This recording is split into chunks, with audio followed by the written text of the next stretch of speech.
ساتوی پسرو وینو داد شهیدانو کور داد باتورانو کور داد باتورانو کور داد باتورانو کور داد باتورانو کور ساتوی پسرو وینو داد شهیدانو کور داد کور داد باتورانو کور. Good evening. Welcome to RTA News. Today is Thursday, July 10, 2025. Thanks for joining us.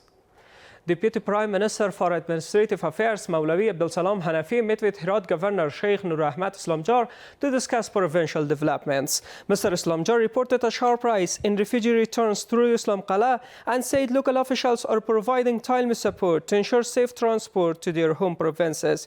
Praising the efforts of Herat's Mujahideen and officials, Maulawi Abdul Salam Hanafi said that Islamic Emirate with the public operation has effectively managed the refugee repatriation process amid the growing influx from Iran. Interior Minister Khalifa Sarajuddin Haqqani visited Ghazni, meeting with civil and military officials. He emphasized the importance of fulfilling responsibilities with gratitude to the Islamic system. The minister also heard officials' concerns and promised to forward their demands to relevant ministries for resolution.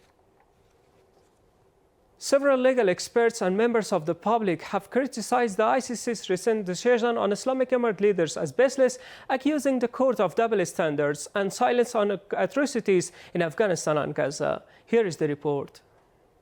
ICC, or the International Criminal Court, has faced strong backlashes after issuing the arrest warrants of the Islamic Emirate leader and the Chief Justice for the Supreme Court. Legal experts argue that instead of targeting current leaders, the court should prosecute individuals from the previous government involved in war crimes. They stress that the international community should pursue engagement with Afghanistan rather than exerting pressure. Afghanistan currently has no obligation to the court. When it did, many human rights violators were in government and are now in Western countries. So why aren't they prosecuted? Pressuring the Afghan people and the Islamic Emirate achieves nothing positive. The ICC's recent arrest order for the Islamic Emirate leader is injustice, baseless and shameful.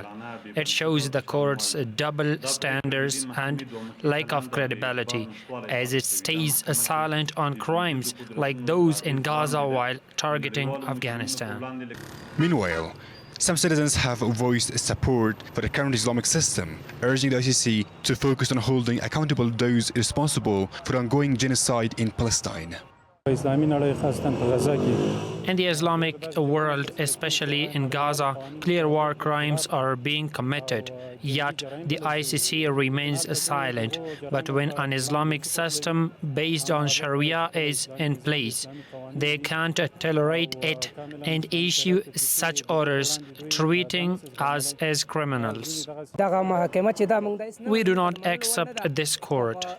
The real oppressors in Syria, Palestine, and Gaza should be prosecuted, while the Islamic Emirate has committed no crimes deserving of prosecution. We stand by this system. Previously, the Islamic Emirate had labeled the court as symbolic, stating that such actions have no impact on its firm resolve on Sharia-based position. The Afghan embassy in Tehran announced that by a special directive of the leader of the Islamic Emirate, the prices of Afghan passports for residents in Iran has been reduced from $120 to $50. The decision aims to ease the economic burden on Afghan migrants amid current challenges. The Strategic Studies Center of the Ministry of Foreign Affairs of Islamic Emirate held a meeting to identify opportunities for Afghanistan following Russia's recognition of the Islamic Emirate. Participants described Russia's decision as a significant step in the Islamic Emirate's foreign policy and noted that this development will not only strengthen bilateral relations with Russia, but also create many opportunities to expand ties and interactions with other countries. Mufti Muhammad al-Rahman, ambassador of the Islamic Emirate to Kazakhstan, met with Yerkan Tukumov, the special representative of that country for Afghanistan. The Afghan embassy in Kazakhstan reported that they discussed the Emirate's foreign policy, investment opportunities, refugee situation, recent floods, and job creation for Afghan youth. Mr. Tukumov reaffirmed his commitment to strengthening bilateral ties and pledged cooperation in political, economic, and cultural areas. The director of the National Disaster Management Authority, Mullah Nuruddin Turabi, met with Russian Ambassador Dmitry Zhemyov and his delegation to discuss bilateral cooperation. Mr. Turabi thanked Russia for recognizing the Islamic Emirate and for its humanitarian support in recent years. Highlighting the impact of climate change on Afghanistan, he urged continued assistance, particularly in food and non-food aid.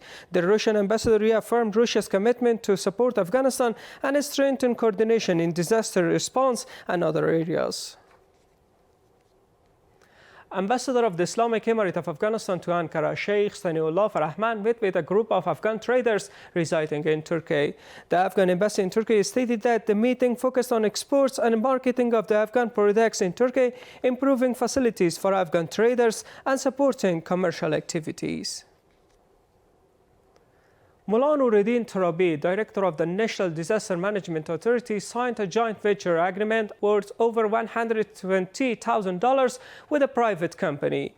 Under the deal, cash aid will be distributed to 1,000 families affected by natural disasters in Belcharagh, Garzivan, Almar, Khwaja Sabzposh districts of Faryab province. Construction has begun in the Kahkashan Dam in Charkh district of Logar province with a budget of $143,000. Funded by the UN Food and Agriculture Organization and overseen by the Logar Energy and Water Department, the project aims to irrigate the thousands of acres of farmland and create employment opportunities for hundreds of residents upon completion. More than 680 kilograms of precious and semi-precious stones from Kunar province have been sold through open bidding for a total value of 54.5 million Afghanis. The Ministry of Mines and Petroleum stated that it's working to facilitate the legal extraction of the country's natural resources. That was all for tonight. Thanks for being with us. Have a great night. شهیدانو کور دا د باتورانو کور دا د باتورانو کور دا د باتورانو کور دا د باتورانو کور ساتوي پسرو وینو دا د شهیدانو کور دا